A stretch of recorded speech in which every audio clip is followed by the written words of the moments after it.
It's almost like crazy that we've come to this, because I pulled these clips from the couple of these John Updike interviews I was listening to as something to potentially talk about, and hopefully this is the right one. Let me play this, and this is perfectly appropriate. I imagine there's a problem there. Play it into the microphone. Yeah, I will. You've mentioned several times self-indulgence, and I imagine there's a problem there. You need to have a strong ego to be a good writer, but then you get concerned that you might be writing just for your ego, not for your inner voice.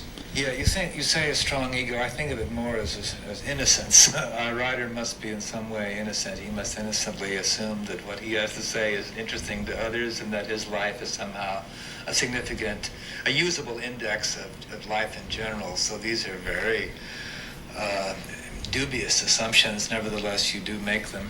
And as to self-indulgence... So... Oh, I wanted to hear the rest. You want to hear the rest? Yeah. Okay.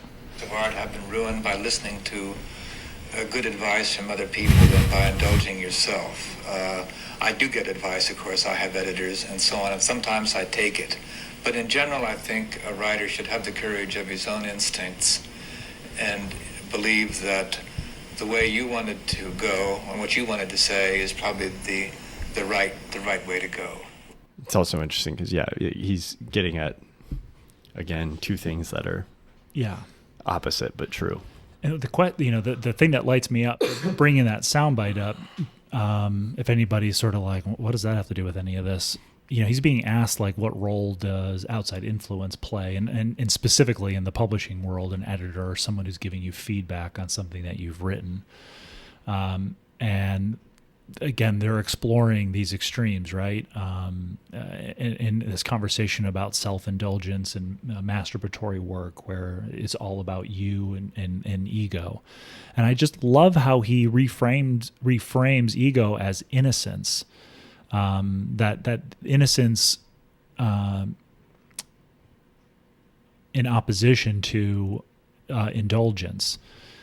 And the reason I brought that up too is because talking about beginner's brain and the child sees, like, to me, I always associate, and especially because I have two kids, the word innocence occupies my mind all the time. I mean, my kids do things constantly where it is that child seeing that the emperor is naked. It is just this pure innocence that is so amazing to see, because for the most part, you don't know in yourself what experience you've had or things that you do or say or whatever, where, it comes from a place of innocence. And obviously we've had conversations all the time about me struggling with ego and hijacking art for some sort of commercial outcome or attention-based outcome or ego-based outcome.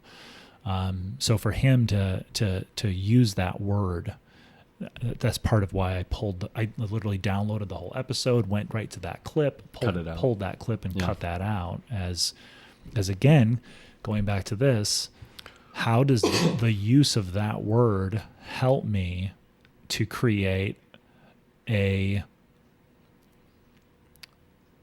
sort of metaphysical map? And I use the word metaphysical just in the sense of, it's not this hard, fast rule, like, go here, do this. It's just this sort of thing.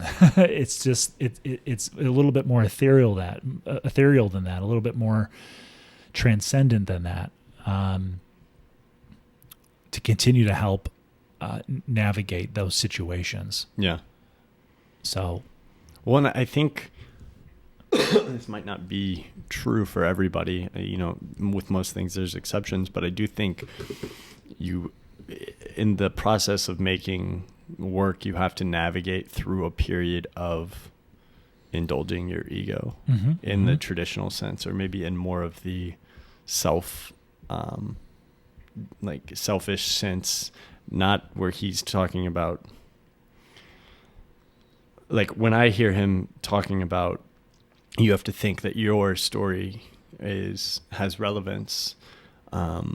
There's thinking that your story has relevance and writing about it. And then there's identifying yourself as just a component of the whole, and realizing that you can use what you know and understand as a representation of something more, more whole or greater than yourself. And I think those are two that's a very different concept than using yourself because you are indulging that I want people to see me in this light, or I want to be associated with these things, or I want to be accepted. Those are two and they look, on the surface, they look like the same thing, probably to certain people, but those are very different concepts. At least in my mind, those are very different concepts. And I think that's a very important, it's a very important distinction to make when you are creating work, because one of them is just going to crumble, and one of them is going to actually have something worth saying. Yeah. Typically work that serves your own ego or yourself is finite, and it's probably not going to